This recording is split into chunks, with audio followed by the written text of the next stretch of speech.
సినిమాయి నమః. నేను mister B. నా మాట సూటిగా ఉంటది, మ్యాటర్ క్లియర్ గా ఉంటుంది. మీరు చూస్తున్నారు మిస్టర్ బి ఛానల్. ఈ వీడియోలో మనం మాట్లాడుకుందాం కిరణ్ అబ్బవరం నటించిన కే ర్యాంప్ ఈ సినిమాకి సంబంధించిన రివ్యూ. సంక్రాంతికి Anil Ravipudi lucky film maker అయిపోయాడు. అదే మాదిరి దీపావళికి కిరణ్ అబ్బవరం లక్కీ హీరో అయ్యాడా? లాస్ట్ టైం అయితే కాతో సూపర్ బ్లాస్టర్ కొట్టాడు. మరియు ఈసారి ఏమవుతుంది? కే ర్యాంప్ కనుక హిట్ అయింది అంటే దీపావళి తెలుగు లక్కీ హీరో కిరణ్ అబ్బవరం అంటారు. మరి అందుకు ఎంతవరకు ఛాన్స్ ఉంది మాట్లాడుకుందాం మన సమీక్షలో. కథ విషయానికి వస్తే కే అబ్బవరం కిరణ్ అబ్బవరం కాదు, కుమార్ అబ్బవరం. రిచ్ కిడ్, కానీ రిచ్ పర్సన్ కు ఉండాల్సిన లక్షణాలు ఏమీ లేవు. ఓర్రం మాస్ క్యాండిడేట్. డబ్బులు బాగా ఉన్నాయని మాస్ గా సెలబ్రేషన్స్ చేసుకుంటా ఉంటాడు. పబ్బులకి వెళ్ళడు, పెద్ద పెద్ద రిచ్ బార్లకి వెళ్ళడు, చిన్న చిన్న స్లమ్ముల్లో ఉండే బారుల్లోకి వెళ్లి సెలబ్రేషన్స్ టాప్ రేంజ్ లో చేసుకుంటా ఉంటాడు. మనోడంతా ఓ డిఫరెంట్ కైండ్లే. లుంగి కట్టుకుని ఉంటాడు, మాస్ మ్యాన్ లాగా ఉంటాడు. కానీ సూపర్ రిచ్ కిడ్, డబ్బులకి కొదవలేదు. ఇష్టం వచ్చినట్టు ఉంటాడు, ఇష్టం వచ్చినట్టు తాగుతాడు. తాగటం అతని జీవిత ఆశయం. తాగి తరించిపోతా ఉంటాడు. తన చుట్టూ ఉన్న వాళ్ళని కూడా తాగిస్తా ఉంటాడు. ఒక పద్ధతి లేదు, ఓ ప్రాసెస్ లేదు. లైఫ్ ని ఎట్లా పడితే అట్లా విచ్చలవిడిగా ఎంజాయ్ చేస్తూ ఉంటాడు. మరి అలాంటి వాడి జీవితంలో ఏంటి కాన్ఫ్లిక్ట్? అదే ఇంట్రెస్టింగ్ మ్యాటర్ ఇక్కడ. ఒక అమ్మాయి ప్రేమలో పడ్డాడు. ఆ అమ్మాయి పేరు మెర్సీ. కానీ ఆ అమ్మాయికి లేనిదే మెర్సీ. జాలి లేదు ఆ అమ్మాయికి కొన్ని విషయాలకు సంబంధించి. అది ఇంట్రెస్టింగ్ ట్విస్ట్, దాన్ని చెప్పను.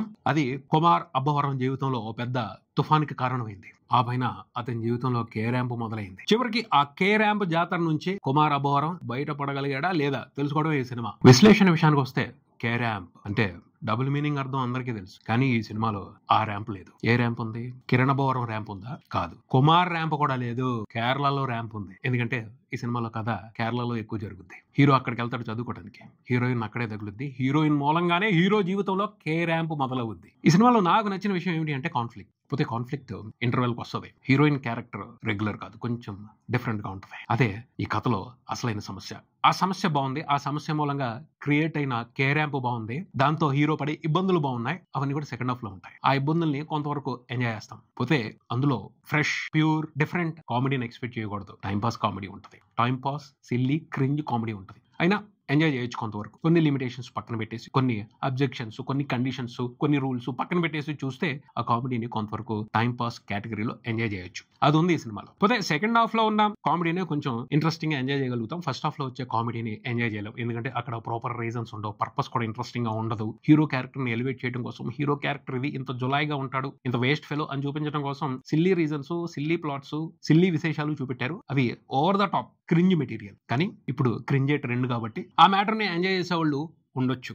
కాకపోతే ఎక్కువ మందికి ఆ కామెడీ, ఆ క్రింజ్ కామెడీ కనెక్ట్ అయ్యే అవకాశాలు తక్కువ. ఫస్ట్ హాఫ్ లో అయితే మాత్రం కొంత పేషెన్స్ టెస్టింగ్ ప్రోగ్రామ్ ఉంది. దాన్ని తట్టుకోవాలి. తట్టుకోకపోయినా వదిలిపెట్టడం. ఎందుకంటే సెకండ్ హాఫ్ పర్వాలేదు అనిపించే కంటెంట్ ఉంది, పర్వాలేదు అనిపించే ఎంటర్టైన్మెంట్ ఉంది కాబట్టి ఫస్ట్ హాఫ్ ని భరించాల్సిందే. భరించడానికి ఒక కండిషన్ చెప్తాను. అదేంటి అంటే కిరణ్ అబ్బవరానికి సరెండర్ అయిపోండి. కిరణ్ అబ్బవరం కామెడీ ఇది. కిరణ్ అబ్బవరం ఇలా ఎంటర్టైన్ చేస్తాడు. ప్రోగ్రామ్ అలాగే ఫిక్స్ చేసుకున్నారు. మైండ్ ని ఎలా సెట్ చేసుకున్నారు అనుకోండి, కొంతవరకు ఎంజాయ్ చేయొచ్చు. అంటే ఆ సిల్లీ క్రింజ్ కామెడీని కొంతవరకు భరించవచ్చు. అంతే తప్పించి ఫస్ట్ హాఫ్ ని మనస్ఫూర్తిగా హాయిగా నవ్వాలంటే మాత్రం ఇబ్బంది పడతారు. కిరణ్ అబ్బవరం సినిమా ఇలాగే ఉంటది, అతని ఎంటర్టైన్మెంట్ ఇలాగే ఉంటది అనుకుంటే పర్వాలేదు, కొంతవరకు పాస్ అయిపోద్ది. అలా ఫస్ట్ హాఫ్ పాస్ అయిపోద్ది. ఎప్పుడైతే ఇంటర్వెల్ కి కాన్ఫ్లిక్ట్ ఓపెన్ అవుద్దో, హీరోయిన్ క్యారెక్టర్ లో ఈ సమస్య ఉంది అని తెలుస్తుందో, అక్కడి నుంచి ఇంట్రెస్ట్ మొదలవుద్ది. అర్రే బొల్లే పడిందే, ఇక్కడ దొరికాడే కిరణ్ అబ్బవరం, ఏం చేస్తాడు అని చూస్తూ ఉంటాం. దానికి తగ్గట్టు అతను గట్టిగానే ఇబ్బందులు పడతాడు. ఆ ఇబ్బందులన్నీ కూడా ఇంట్రెస్టింగ్ గా ఉంటాయి, మనం ఎంజాయ్ చేస్తాం. హీరోయిన్ కి ఏదైతే సమస్య ఉందో అది కొంచెం నిజాయితీ అయిన రీజనే, నిజాయితీ అయిన సమస్య. చాలా మంది పిల్లల్లో ఇప్పుడు అలాంటి సమస్యలు వచ్చే అవకాశం ఉంది. ఆ సమస్య నుంచి తప్పించుకోవడానికి కూడా సొల్యూషన్ కొంతవరకు ఈ సినిమాలో డైరెక్టర్ చూపించాడని చెప్పొచ్చు. అమ్మా నాన్నలు ఇద్దరు ఉద్యోగాలు చేయడం మూలంగా పిల్లల్ని సరిగ్గా పట్టించుకోవట్లేదు, వాళ్ళని పెంచడం మీద శ్రద్ధ చూపించట్లేదు. అందుమూలంగా వాళ్ళకి కొన్ని రకాలైన ప్రాబ్లమ్స్ వచ్చే అవకాశం ఉంది. వాటి ఎఫెక్ట్ తీవ్రంగానే ఉంటుంది.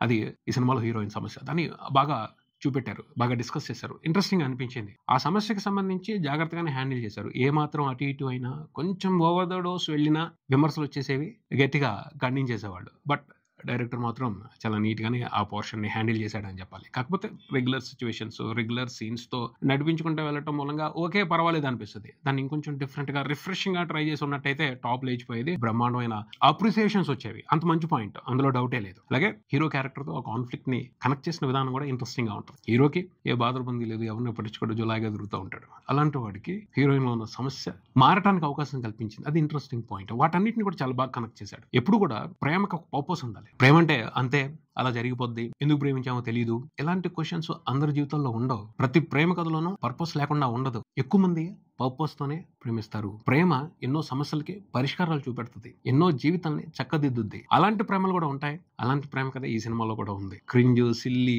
ఇలాంటి వ్యవహారాలు ఉన్నా కూడా ఓ మంచి లవ్ స్టోరీ ఉందని చెప్తాను. ఓ పర్పస్ ఉన్న లవ్ స్టోరీ ఉందని చెప్తాను. ఓ మార్పు తీసుకొచ్చే లవ్ స్టోరీ ఉంది ఈ సినిమాలో. అది కొంతవరకు కనెక్ట్ అవుద్ది, కొంతవరకు ఇంట్రెస్టింగ్ గా ఉంటుంది. అపైన డైరెక్టర్ సినిమాని సేల్ చేయడం కోసం కమర్షియల్ అంశాలు ఉపయోగించుకుని ట్రెండ్ కు తగ్గట్టు గత్తర చేశాడు. గందరగోళమైన కామెడీని పెట్టాడు. కొన్ని క్యారెక్టర్స్ తో బోర్డర్ దాటేసి డబుల్ మీనింగ్ డైలాగులు చెప్పిస్తూ డబుల్ మీనింగ్ లో సిచ్యువేషన్స్ వచ్చేటట్టు కామెడీ ట్రై చేశాడు. అక్కడ కొద్దిగా ఇబ్బంది అనిపిస్తుంది, కానీ ప్రతి క్యారెక్టర్ కి అతను ఇచ్చిన కన్క్లూజన్ చాలా బాగుంది. అంటే మీనింగ్ఫుల్ కన్క్లూజన్స్ ఇచ్చాడు, కన్విన్స్ అవుతాం. అది అతను చేసిన బెస్ట్ వర్క్ ఈ సినిమాలో. చాలా స్మార్ట్ గా తప్పించుకున్నాడు. ఇంట్రెస్టింగ్ గా ఆ స్మార్ట్నెస్ ఉండాలి బిజినెస్ చేసేటప్పుడు. ఇది బిజినెస్ కోసం చేసిన సినిమానే, సేల్ చేయడం కోసం చేసిన సినిమానే ఇంట్రెస్టింగ్ గానే సేల్ చేశారు ఈ మూవీ టీమ్ అని చెప్పొచ్చు. నరేష్ గారి క్యారెక్టర్ స్టార్టింగ్ లో చూసినప్పుడు మరీ ఓవర్ గా ఉంది అనిపిస్తుంది. సెకండ్ హాఫ్ లో ఆ ఓవర్ కొంచెం పెరుగుద్ది. అయినప్పటికీ ఎండింగ్ బాగుంటుంది. ఆ క్యారెక్టర్ కి ఇచ్చిన కన్క్లూజన్ ఇంట్రెస్టింగ్ గా ఉంటుంది. ఇలాంటి జాగ్రత్తలు తీసుకున్నాడు. అక్కడ డైరెక్టర్ పాస్ అయిపోయాడు. అది స్మార్ట్ వర్క్. కమర్షియల్ సినిమాలతో ఆడుకోవాల్సిన కబడ్డీ అది అతను ఆడాడు కొంతవరకు అనిపించింది. హీరో క్యారెక్టర్ కి సంబంధించి కూడా ఇంత గత్తర చేపించి అన్ని సమస్యల్లో పడేసి చివరికి ఎమోషనల్ టచ్ ఇంట్రెస్టింగ్ గా ఇచ్చాడు. హీరో తన ఫాదర్ కి సంబంధించి ఒక రియలైజేషన్ ఉంటుంది, ఆ పాయింట్ ని బాగా పెట్టాడు. అది టచ్ అవుతుంది, ఖచ్చితంగా చాలా మంది కనెక్ట్ అవుతారు. అలాంటి జాగ్రత్తలు తీసుకున్నాడు. లాస్ట్ లో ప్రతి క్యారెక్టర్ కి మంచి ఎండింగ్ ఇచ్చాడు, మంచి కన్క్లూషన్ ఇచ్చాడు. అక్కడ పాస్ మార్క్ లేపించేసుకున్నాడు. అలా సెకండ్ హాఫ్ పాస్ అయిపోద్ది, క్లైమాక్స్ కూడా పాస్ అయిపోద్ది. సో ఓకే, పర్వాలేదు, బానే ఉంది అన్న ఫీలింగ్ తోనే బయటకు వస్తాం సినిమా అయిపోయేప్పటికి. అది ఇంట్రెస్టింగ్ మ్యాటర్. ఇక్కడ కిరణ్ అబ్బవరం పర్ఫార్మెన్స్ ఇంట్రెస్టింగ్ ఉందని చెప్పాలి. క్యారెక్టర్ ని తన కోసం ప్రత్యేకంగా రాయించుకున్నాడు, ప్రత్యేకంగా డిజైన్ చేయించుకున్నాడు, బాగా ఇన్వాల్వ్ అయి పర్ఫార్మ్ చేశాడు. అర్థమవుతుంది కిరణ్ అబ్బవరం కోసమే ప్రిపేర్ చేసిన క్యారెక్టర్ అది. దానికి తగ్గట్టు అతను కూడా ఇంట్రెస్టింగ్ గా ఎంటర్టైన్ చేశాడు. తనకంటూ కొంతమంది ఫ్యాన్స్ క్రియేట్ అయ్యారు, ఉన్నారు. అతను మార్క్ ఎంటర్టైన్మెంట్ ని ఎంజాయ్ చేసేవాళ్ళు, వాళ్ళందరూ కూడా సెలబ్రేట్ చేసుకుంటారు. అలాంటి కామెడీ స్టఫ్ ఈ సినిమాలో ఉంది. కిరణ్ అబ్బవరం అయితే డిసప్పాయింట్ చేయడు. అతని కోసం వెళ్ళిన వాళ్ళు, అతను చూసి ఎంజాయ్ చేయాలి అనుకున్న వాళ్ళు కిరణ్ అబ్బవరం ఎంటర్టైన్మెంట్ ని ఇంట్రెస్టింగ్ గానే ఎంజాయ్ చేస్తారు. ఆ అవకాశం ఉంది. దానికి సంబంధించి జాగ్రత్తలు తీసుకున్నాడు, బాగా చేశాడు. హీరోయిన్ యుక్తి తరేజా క్యారెక్టర్ డిఫరెంట్ క్యారెక్టర్. అందరికీ అలాంటి క్యారెక్టర్లు దొరకవు. మంచి సమస్య ఉంది ఆ పాత్రలో. ఆ పాత్రకు తగ్గట్టు ఆవిడ బాగానే పెర్ఫామ్ చేసింది. కాకపోతే ఆవిడ పెర్ఫార్మెన్స్ కంటే గ్లామర్, ఆవిడతో కొంచెం ఇంటిమేట్ సీన్స్ ఉన్నాయి, అవి బాగా హైలైట్ అయ్యాయని చెప్పొచ్చు. నరేష్ గారు ఆయన పాత్ర పరిధి మీద ఇంట్రెస్టింగ్ గా నవ్వించారు. సాయి కుమార్ గారు ఇంట్రెస్టింగ్ గా యాక్ట్ చేశారు. ఆయన పాత్ర కూడా చాలా నీట్ గా ఉంది. చివరిలో ఆ పాత్ర ద్వారా క్రియేట్ అయిన ఎమోషన్ అందరికీ కనెక్ట్ అవుద్ది. అలా వచ్చి ఇలా కనిపించి కాసేపు సందడి చేసి వెళ్ళిపోతారు వెన్నెల కిషోర్. ఆ కామెడీ కూడా బాగుంటుంది. ఓవరాల్ గా ఓకే, టైం పాస్ అయిపోయి ఎంటర్టైనర్. ఫస్ట్ హాఫ్ కాదు, సెకండ్ హాఫ్ లో. ఫస్ట్ హాఫ్ కొంచెం భరించాల్సిందే. అందరికీ నచ్చే ఎంటర్టైన్మెంట్ ఫస్ట్ హాఫ్ లో లేదు. క్రింజ్, సిల్లీ ఎంటర్టైన్మెంట్ ఉంది. కిరణ్ అబ్బవరం అంటే ఇష్టం ఉన్న వాళ్ళు, అతన్ని మెచ్చేవాళ్ళు మాత్రమే ఆ కామెడీని ఎంజాయ్ చేయగలుగుతారు, కానీ అందరికీ అది కనెక్ట్ అయ్యే కామెడీ కాదు. సెకండ్ హాఫ్ మాత్రం కొన్ని ఎమోషనల్ సీన్స్ మూలంగా అందరికీ పర్వాలేదు అనిపిస్తుంది. అలా పాస్ అయిపోద్ది సినిమా. చివరికి ఓ టైం పాస్ ఎంటర్టైనర్ చూసామన్న ఫీలింగ్ మాత్రం మిగులుద్ది. అంతే, అంతకుమించి ఎక్కువ ఎక్స్పెక్ట్ చేయకూడదు. పాటలు కూడా ఓ మాదిరిగా ఉన్నాయి, పెద్ద ఇంప్రెసివ్ గా ఏం లేవు. కిరణ్ అబ్బవరం మీద అభిమానం ఉంటే ఖచ్చితంగా ఈ సినిమా నచ్చుద్ది. అభిమానం లేని వాళ్ళు కూడా కొంతవరకు అడ్జస్ట్ అవ్వచ్చు, అంతేగాని సాలిడ్ గా అయితే ఈ సినిమాతో ఎంటర్టైన్ అయ్యే పరిస్థితి లేదు. ఈ కండిషన్స్ ని దృష్టిలో పెట్టుకుని ఒకసారి అయితే ఈ సినిమాని ట్రై చేయొచ్చు. ఇది ఇక్కడికి మరో వీడియోతో మళ్ళీ కలుస్తాను. ఈ వీడియో మీకు నచ్చితే లైక్ చేయండి, మీ ఫ్రెండ్స్ తో షేర్ చేసుకోండి, మీ అభిప్రాయాన్ని కామెంట్ చేయండి, ఈ ఛానల్ ని సబ్స్క్రైబ్ చేయండి. నేను mister B, keep watching mister B channel. Thank you.